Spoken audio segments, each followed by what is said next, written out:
All right, we're going to move on now to Matthew 12. And remember, we're at a critical juncture in Jesus' ministry here. He's going to start deliberately steering away from the vain religious system, and he's going to focus his ministry and his teachings now on that believing remnant that have come out so far through John the Baptist and Jesus' ministry, and he's going to focus his teaching on them. The vain religious system has rejected his teaching, has rebelled against God, rejected his teaching, rejected the ministry of John the Baptist. They threw him in jail. They rejected the ministry of Jesus. And we saw that in chapter 11 when Jesus calls down condemnation and woes and curses on the cities where him and the 12 have been ministering, have been preaching the gospel of the kingdom, and he calls down woes on them because that vain religious system has been able to steer the cities away, steer the people away. They're somewhat responsive. The multitudes recognize, it said in Matthew 9 and 10, that nothing like this has ever gone on before in Israel. Anything like this. This Israelite's different from all other Israelites. But then the vain religious system we saw in chapter 11 comes in, and they take everything John taught, everything Jesus taught, they manipulate it like a piece of Play-Doh, and they reform it, and they twist it, and they turn it into something that God never intended. John came mourning, he came piping, he came playing a sad song, calling on the nation because of their sinfulness and rebelliousness to return to the Lord, repent, and enter into Israel's cleansing program, beginning with his water baptism. And he comes and he's teaching, and they say he has a devil because he's dressed like Elijah in animal clothes and eating locusts. And then Jesus comes, he's playing a happy tune. He's playing a merry tune. He's rejoicing. The king is here. The kingdom's at hand. All prophecies ready to be fulfilled. He's the bridegroom. He's banqueting. He's feasting. And they say he's a glutton and a winebibber, a drunk. He comes along and interacts with sinners so he can save them. The vain religious system comes and says, look, he interacts with sinners. He must be a sinner. He can't be a man of God. He comes casting out devils. And the vain religious systems comes and twists that and says he must be a servant of Satan. They chase everything, and they've been able to pull the people away, pull the cities away, and pull them away from Jesus. So now Jesus is going to stop interacting with them. We see that let's just go back at the end of chapter 11.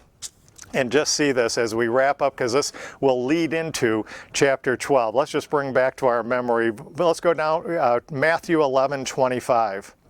At that time Jesus answered and said, I thank thee, O Father, Lord of heaven and earth, because thou hast hid these things from the wise and the prudent, and hast revealed them to babes.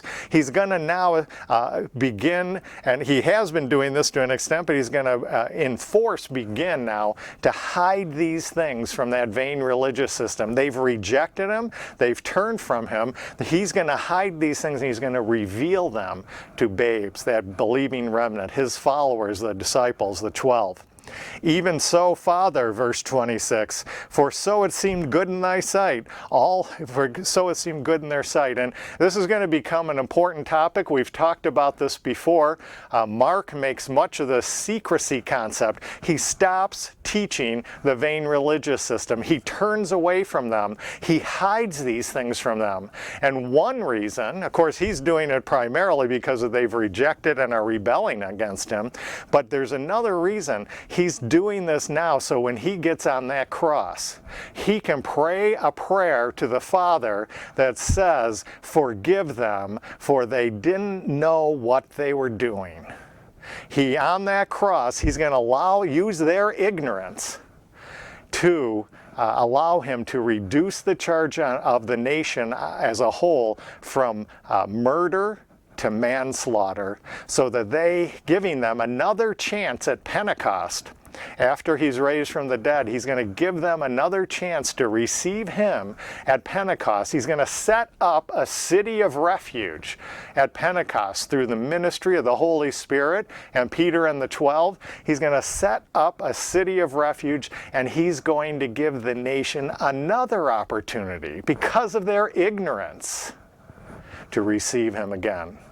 And of course, we know the third time at Pentecost, he was rejected too. But that's the idea. He's going to hide these things. He's going to keep them in ignorance so he can turn the charge against them from first-degree murder to manslaughter and give the nation another chance at Pentecost. All right, so let's go ahead and we'll finish this up from last week. Jesus turns away from the vain religious system, begins focusing on the children of the kingdom, that believing remnant. That's what we just read. And you can read more about this in Isaiah 28. We won't turn there now. Now Jesus is the receptacle of all good things, not the vain religious system. He's going to show now in chapter 12, this is the key to chapter 12, that's why I backed up a little. He's going to show now the utter and complete bankruptcy of the vain religious system. See, his followers and everybody in Israel have been taught, if you want to participate and receive God's things, you have to go to the religious system. That's where God's things are deposited. That's where God's word has been entrusted. And now Jesus is going to come along and he's going to say, get that out of your mind. Where God has deposited all his things now is in me, in Jesus. Don't go to that vain religious system for the things of God.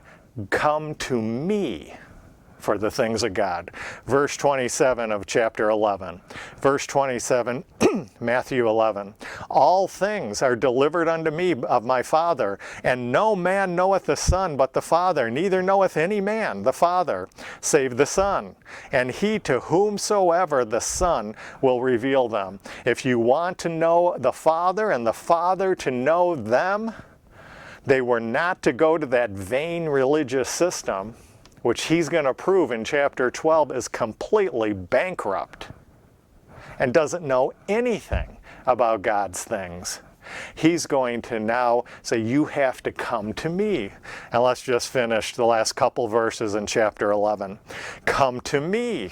I'm the receptacle of all God's things. All ye that labor and are heavy laden, and I will give you rest. Notice this key word here, rest.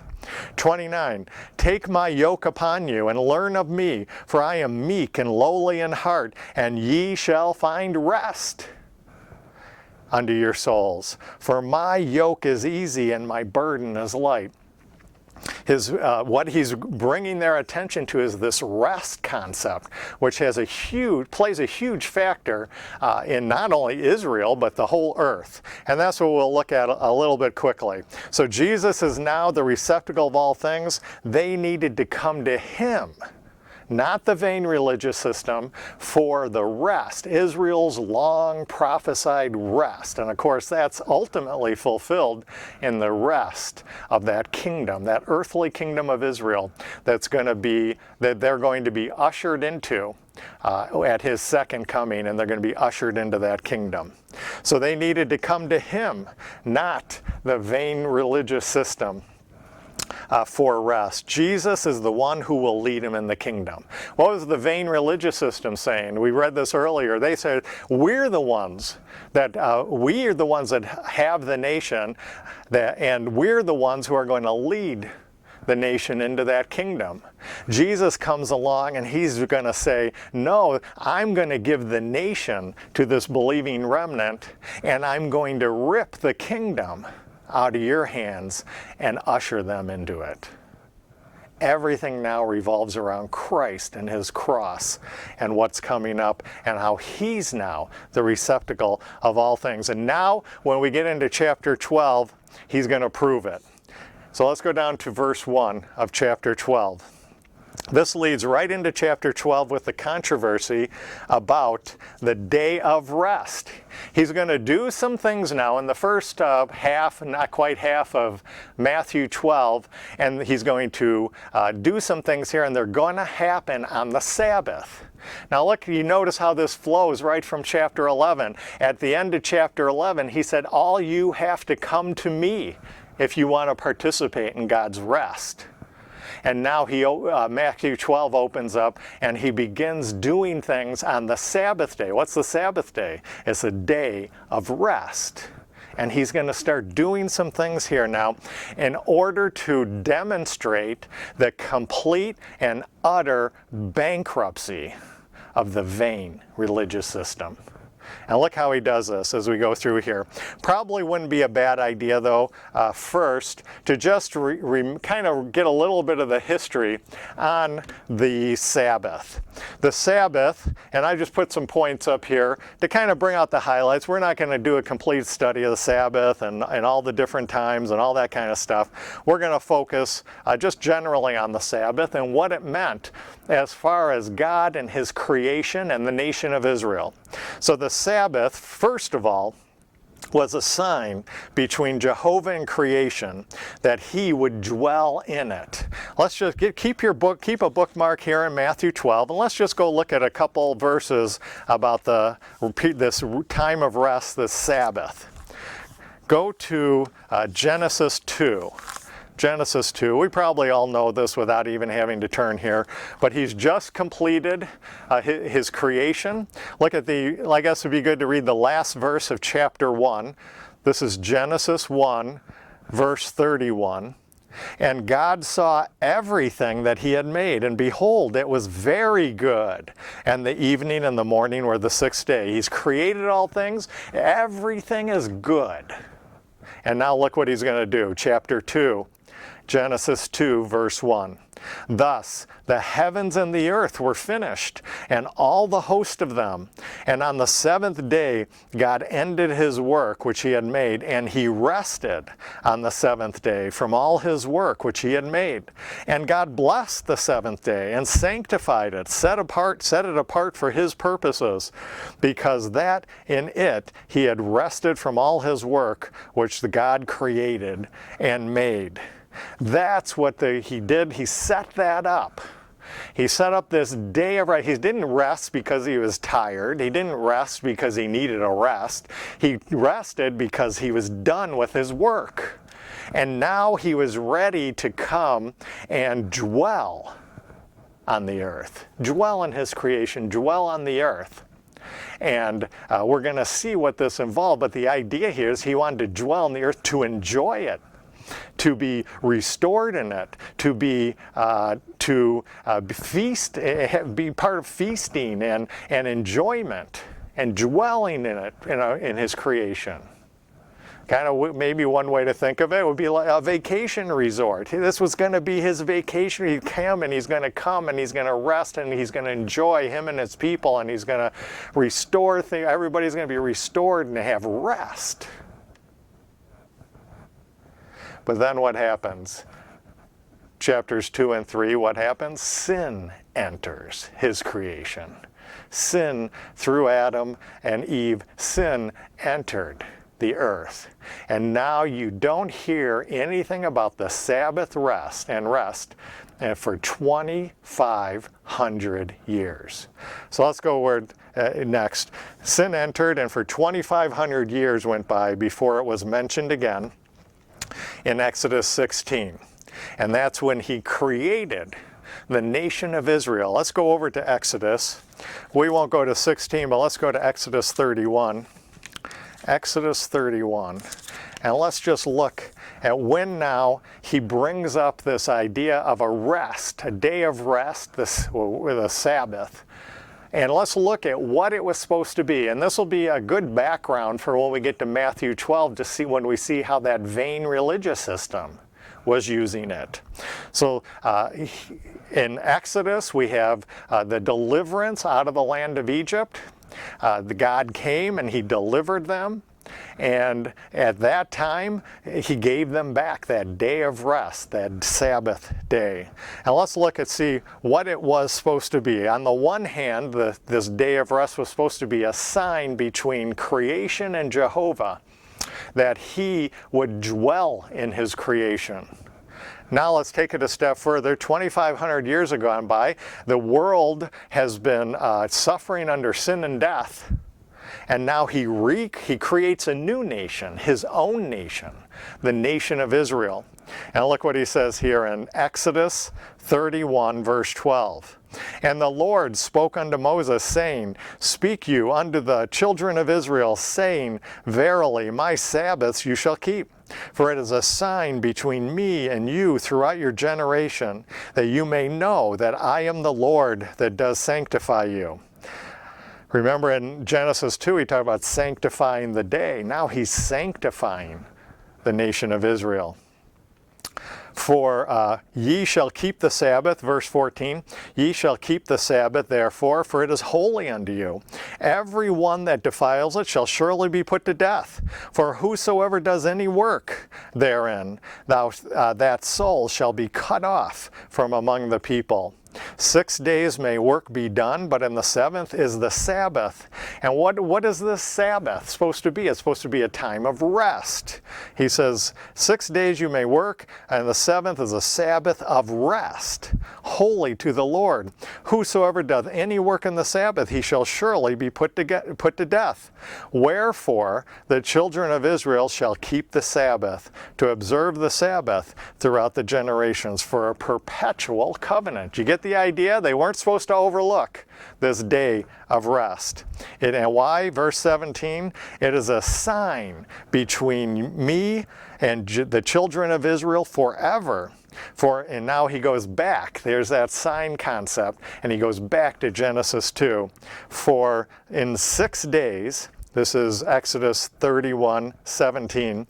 For in 6 days the Lord made heaven and earth, and on the seventh day he rested and was refreshed.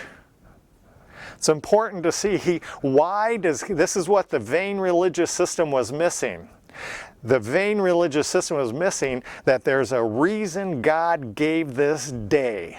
Not so people could continue to suffer, not so people could not be healed who were sick, not so that hungry people couldn't be fed, just to say you had 1 day following some legalistic regulation. The reason for the Sabbath is that it's supposed to be a day of rest. A day of refreshing.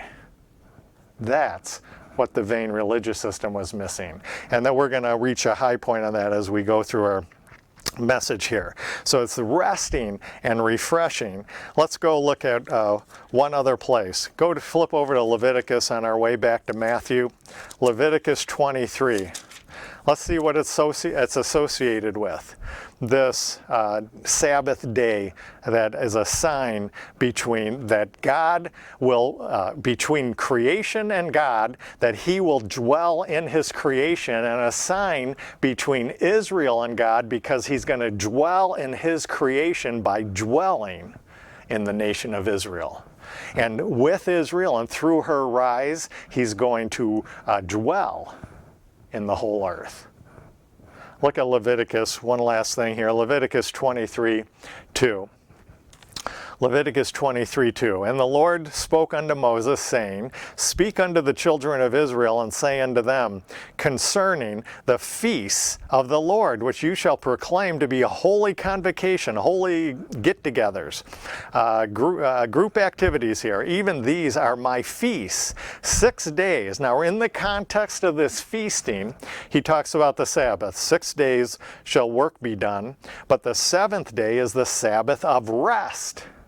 See, it's not a Sabbath of suffering. It's not a Sabbath of continuing in difficulty. And it's a Sabbath designed to provide rest. And a holy convocation. It's a time for Israelites to get together and praise and worship God and rest in him and be restored in him. It's a time of feasting. not a time of going hungry. And that's going to bring us now back into Matthew 12, where we'll see Jesus on the Sabbath feeding his disciples. So let's go back, head back to the New Testament, and or at least what we traditionally call the New Testament. And let's just note a couple other things. We won't turn to Mark 2 now, but I have it here in the notes. The Sabbath was created for man, not man for the Sabbath. It's to provide rest and restoration and refreshing and enjoyment with God for man. Man isn't the slave of Sabbath. The Sabbath is to serve man, to restore him. And Isaiah, well, let's go back to Isaiah 58. Let's just look at one last thing in the Old Testament. Isaiah 58, verse 13. I'm just trying to bring out the main purpose behind this Sabbath. And then when we see how the vain religious system uses this Sabbath, you'll see that they have no idea about God's true intentions and purposes. They're a vain religious system. They're bankrupt. That's what Jesus is trying to teach in chapter 12. So let's just look at Isaiah 58. If you're not there, if you already went up to Matthew, I'll just read it. Chapter 58, verse 13.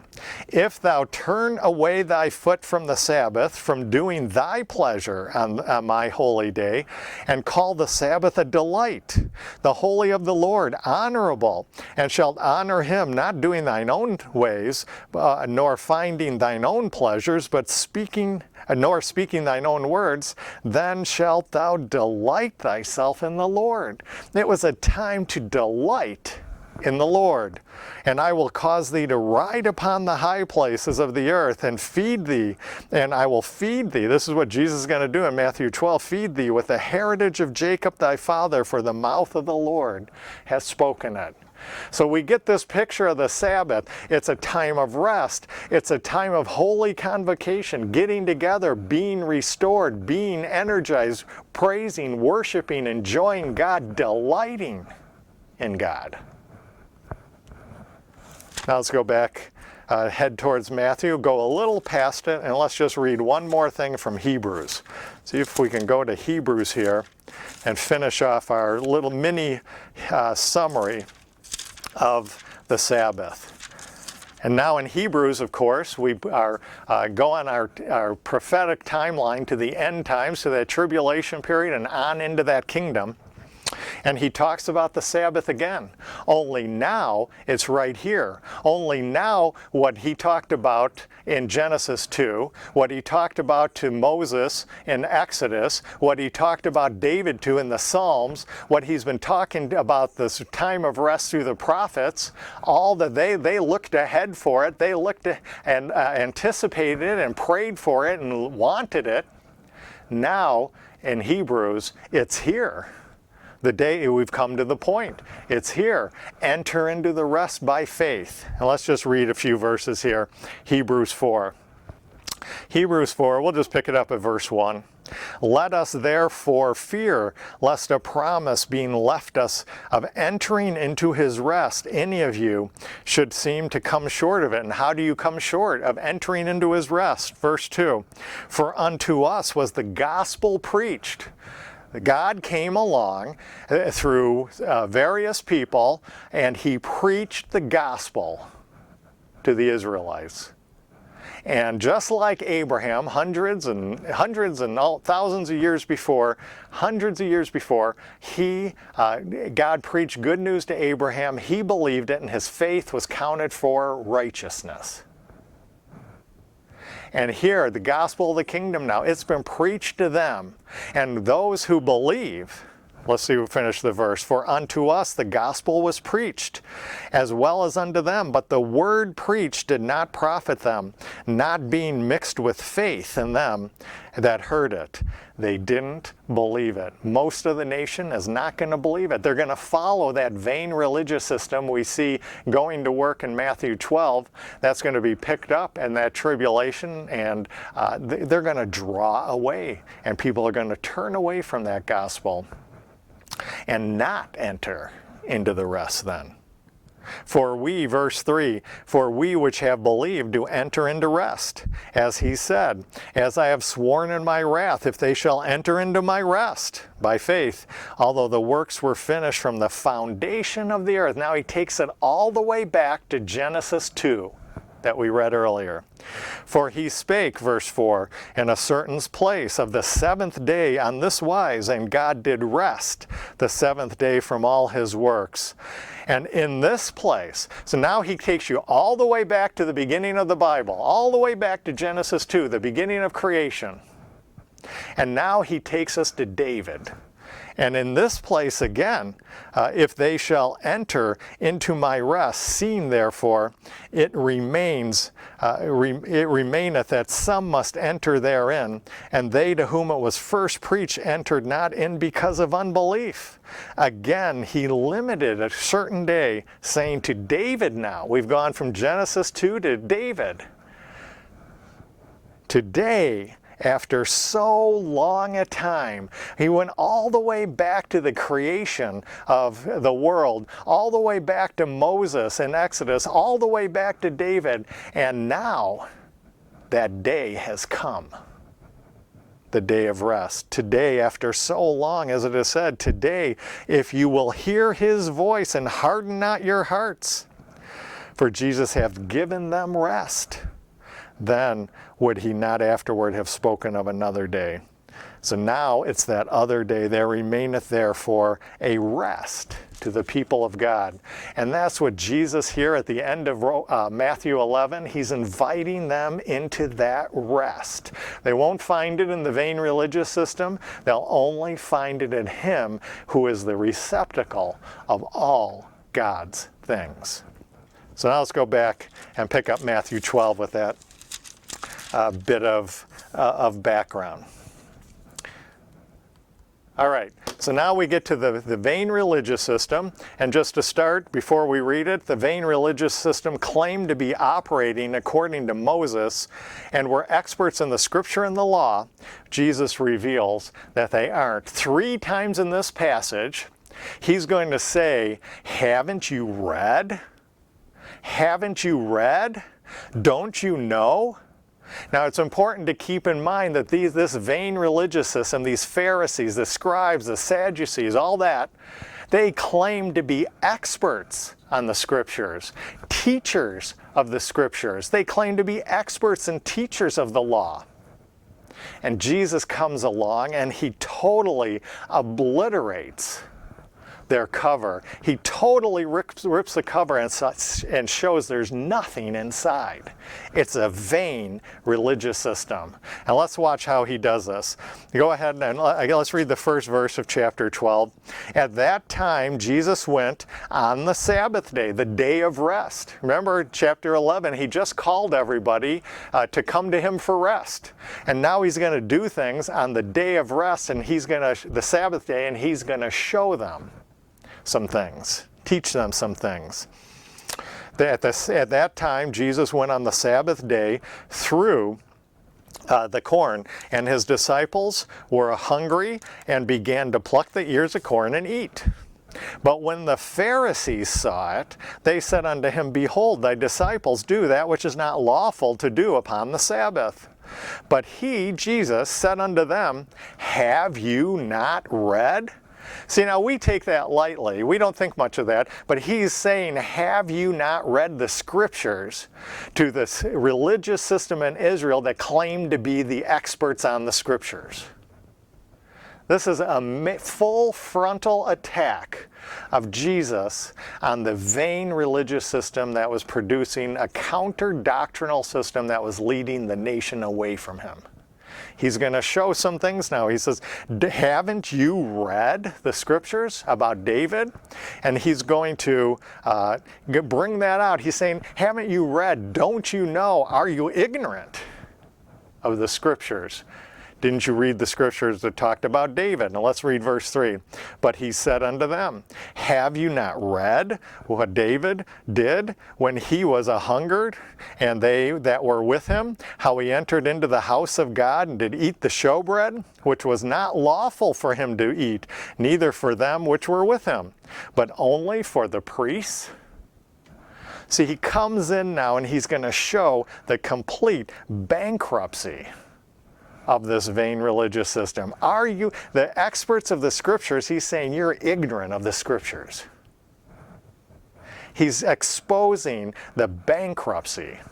And he's doing this for his followers so they realize they don't need to go back to that vain religious system for God's things as they'd always been taught. They need to come up to him to receive those things.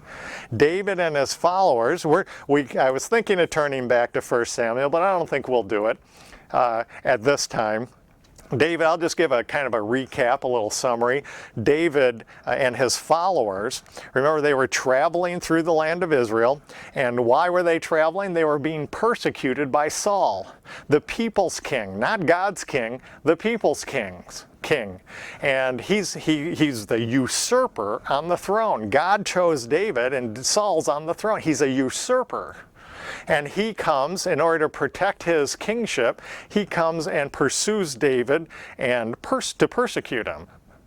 David and his followers are fleeing, I guess you could say, the vain political system in the usurper King Saul. And they come, they're tired, they're hungry, they go into the house of God and they eat the showbread on the Sabbath. Now we know it's the Sabbath because in Leviticus it says that one of the things that happened on the Sabbath is they put out the showbread. And he comes and it's on the Sabbath, they eat the showbread, yet they were blameless. And Jesus' point is that if they could do that, now the Son of David was here with his followers. And they were hungry. They were being persecuted. They were being driven off. There's a usurper religious system in Israel. There's a usurper king in Israel. And they're both trying to get him, whether it's Herod or whether it's that leaders of that vain religious system. And they're fleeing and they're on the move and they're moving about the land. And he feeds his follower, himself and his followers, as we go through there. The Son of David was here. If David could do that with his followers fleeing the usurper King Saul, Jesus can do it with his followers traveling through the land, now being pursued by the vain religious system and the usurpers of God's nation and kingdom, and they are blameless for picking grain when they were hungry. That's the vanity of this vain religious system. They don't know their scriptures, he's saying. Look at what David did. And look what we're doing. We're the same situation, and only a bigger one, because I'm the son of David. God himself enfleshed in the line of David. I'm the long promised one, the king of Israel. What the person David looked forward to. I'm here with my followers. We're being persecuted. We're being pursued. And we're eating. And we're not even eating the showbread in the temple. We're eating some grain in a field. So if it's not, they're blameless, is what he's going to bring out here. All right, let's look at the next one. You're going to see the progression as we go through these. Now he's going to say, are you ignorant of the law? Now remember, don't take this lightly. He's saying this to a vain religious system who claim to be the experts and scholars and teachers of the law. And he comes along, haven't you ever read the law? This is a complete ripple of the phony cover that vain religious system has put over their religious system. He's ripping the cover off and showing there's nothing inside. Look at verse 5. Verse 5, or have you not known? Or have you not read in the law? Don't you know? Haven't you read? You claim to be experts and scholars on the law. Have you ever read it? And he says, how that on the Sabbath days the priests in the temple profane the Sabbath. The priests in the temple keep working on the Sabbath. Yet they are blameless. Yet they are blameless. They profane the Sabbath, they work on the Sabbath, and are blameless. And of course, his point is here that they're ignorant of the law. They haven't put this together. They've forgotten some things about the regulation of the Sabbath. The priests in the temple continue to work on the Sabbath. They're doing God's work, and that's allowed. They're blameless for that. Well, now Jesus, the king priest, in the line of Melchizedek, we could go see that again in Hebrews. Now the king priest is here with his followers doing God's work on the Sabbath. And they're, just as much as the priests in the temple, they're blameless if they're hungry in their service to God to be restored, to rest, to be restored on the Sabbath. Here we have the king priest has arrived, and what can you say about his followers, that believing remnant? What are they going to be? Maybe it'd be a good idea to keep a bookmark here and go to 1 Peter. 1 Peter chapter 2. 1 Peter chapter 2 verse 9. Look who we're here. Christ is the priest king. And what are his followers? Verse 9. 1 Peter 2 verse 9. But ye are a chosen generation. Remember, we looked at the generation last week. They were piping to this generation and they weren't responding. Here's the generation that did respond. A royal what? A royal priesthood. And a holy nation, a peculiar people, and so forth as he goes down there. That's what his followers are going to be. They're the priesthood. They're the ones who are going to make up the priesthood in that kingdom. We could go all the way back to Exodus 19 and see they were to be a royal priesthood and a nation, a holy nation. And now this priesthood, the king priest, Jesus, and his followers, who would make up the priesthood of the restored nation of Israel, were there doing the Lord's work on the Sabbath, and they ate. They were free to eat. It was blameless for them to eat. There's a bigger thing that supersedes the external legal requirements of the Sabbath. One is, we saw in the case of David, was human suffering, hunger, thirst, that kind of thing, sickness, illness. In the next section, which we're not going to get to today, Jesus on the Sabbath is going to heal a man. Here he's feeding his disciples. And the second thing is that the priesthood, the doing God's work, supersedes the external legal requirements of that Sabbath day. Let's look at the third one here now. Let's look at the third one, and here's the most important one, because this gets to the background of everything else. This gets back to what I tried to emphasize when we looked at those Old Testament passages of what the purpose of the Sabbath is. It's not a external legal requirement to make people suffer an extra day when they don't need to make people sick longer, to make people suffer longer, or cause difficulty longer, or leave people someplace where they might die just for the sake of keeping one more day some legal requirement. The purpose, God's purpose for the Sabbath was to provide rest, restoration, refreshing, enjoyment of Him and His people.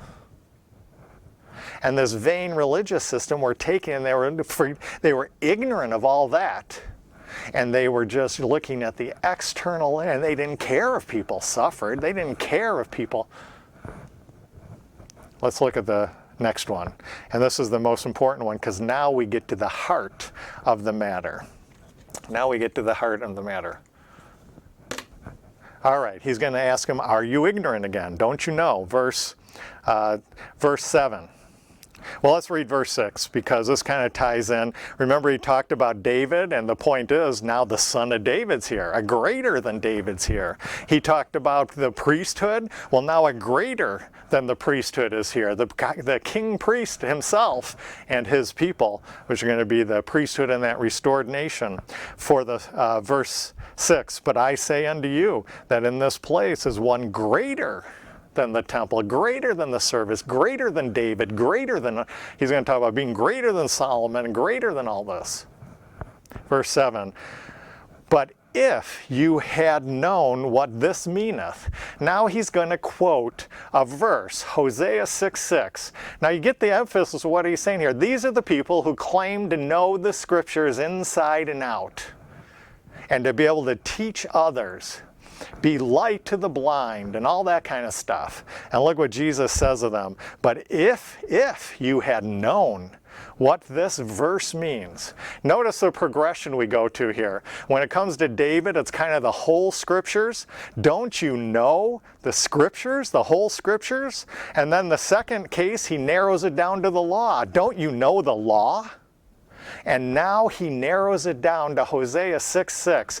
One little teeny tiny, eensy weensy teeny, and I counted them, and now I can't remember how many words. I think it was 6 or 7 word verse. And he's saying, they don't even know that. This is what the verse says. Verse 7, but if you had known what this means, I will have mercy and not sacrifice. What is that? 3, 4, 5, 6, 7 words. He's gone from, you don't know the scriptures, you don't know the law, you don't even know one teeny tiny little verse in Hosea 6:6. See what he's doing? He's ripping the cover off. This is a vain religious system. They're bankrupt. They're not the receptacle of God's things. They don't know anything about what God's doing. It's all a charade. It's all a theatrics. But if you had known, verse 7, what this meaneth, I will have mercy and not sacrifice. Ye would not have condemned the guiltless. See, he's going to bring out, now he brings in that mercy concept. He's going to bring out now, this is the mercy in the Hosea 6:6. The word for mercy here is hesed, and that is the key word for the Davidic covenant. That's what God promised to the nation of Israel. He would deal with them on the basis of hesed. Mercy is the way I think it's usually translated, but it really means much more than that. It's some people try to encapsulate everything. It's steadfast, loving kindness for David, and of course, but for David means for the nation of Israel. Maybe if we're for comparison's sake, if we could think for Paul, the key word is charis in the Greek. Charis, the word grace. In the Body of Christ mystery program, Israel's prophetic program, the key word is hesed. Steadfast, loving kindness that comes to the nation of Israel through the Davidic covenant, which provides the mechanics of salvation for the nation. God promised to David, out of his steadfast loving kindness, he himself would enter into the line of David and come and do what no other Israelite could do. He would come and he would be their redeemer, which is what he's doing now as he goes to that, and he's going, which will be fulfilled at the cross. Then at that tribulation and his second coming, he will be their deliverer. That he'll deliver his friends, and he's going to avenge them of their enemies. He's going to destroy their enemies once and for all. Then he's going to usher them in that king. He's going to be their king and their blesser in that kingdom. That's how national Israel's salvation package, the mechanics of it. And it runs on hesed, God's long-suffering, steadfast, loving kindness. Key word. So as soon as you read that verse, any Jew familiar with this scripture, and these vain religious system wasn't, but Jesus sure was, and that would draw your attention to that Davidic covenant that would provide out of God's gracious, steadfast loving kindness, mercy to save his people. And that once and for all, that demonstrates the bankruptcy of the nation. If they were in line with God, if they knew what God wanted, if they knew that, they wouldn't be enforcing external regulations while people suffer and while people, from the coldness and hardness of their heart, not caring about others, not caring about the suffering. If they were in line with God, if they understood anything about what God's doing, they'd realize that Sabbath was given to restore, to refresh, to bring in rest, to show mercy. Jesus reveals the fact this vain religious system in Israel is bankrupt. That whole law, that whole Mosaic law, is supposed to be regulated, not by external regulations without caring for others and their needs. That law was to be regulated by mercy, by hesed, by the steadfast loving kindness of God. And as the Jews would extend that to their brethren. If they had understood that, they wouldn't have condemned Jesus and his followers. They would have come to him and asked him to restore them, refresh them on that Sabbath day. And he would have done it. But instead, they reject. Let's see what they do. We'll go to the end of the story, and then we'll go back and finish up a couple things in closing. Go to verse 14. Now, I'll just say, and we won't get to verses 9 through 13 today, but he goes and he does much the same thing in verses 9 through 13, only now instead of feeding, he's going to heal someone on the Sabbath. And he's going to show the hypocrisy of this vain religious system. But look, when he gets through all that, all this teaching on the Sabbath, what it was God always meant it to be, and what they turned it into out of the coldness and hardness and unbelieving hearts, demonstrating they had no idea what God's will or what God wanted done or anything like that, even though they claimed they did. Look what they go out and do. Instead of coming to Christ and to be refreshed on that Sabbath day, to be restored in repentance and cleansing, and this is what they do. They say you can't feed hungry people or heal a sick person on the Sabbath, but look what they go and do on the Sabbath. Verse 14. Then the Pharisees went out and this is on the Sabbath. Then the Pharisees went out and held a council against him, how they might destroy him. See what a vain religious system. They condemn someone for feeding the hungry or healing the sick on the Sabbath, but they'll gather to plot someone's death on the Sabbath. Bunch of hypocrites, a vain religious system who are with completely no understanding of God and his word and his ways and his will. And the ultimate point is here for Jesus' followers is you must not go back to them for the things of God. I'm the receptacle of all things of God. Come to me for your rest. I'll usher you into that kingdom. And in closing, let's just go ahead and look at a diagram I tried to put up here. I don't know how successful I was, but let's take a look at this. Hopefully this is legible on your screen and everything. I'm just trying to do in picture form some different types of righteousness. And I wrote 3 righteousnesses here. There's really a 4th one, but I'm not going to talk, I don't think I'll be talking about that, at least at the beginning here. First of all, what this vain religious system claimed to know about, the law, the Mosaic law, It describes the basic human righteousness that God could expect from His creation. We have to get away from this thought of historic Christianity that's taught us that the law is hard, that the law is difficult. God made some kind of law that He knew no one could ever keep. That is completely erroneous. That lets fallen humanity off the hook. That provides the basis for religious systems that allow you to be saved by works rather than by faith, because it opens the door. If you believe no one can do the law because it's too hard, well then God can't keep you to the requirement that you need to do it. So what do? You go to relative righteousness.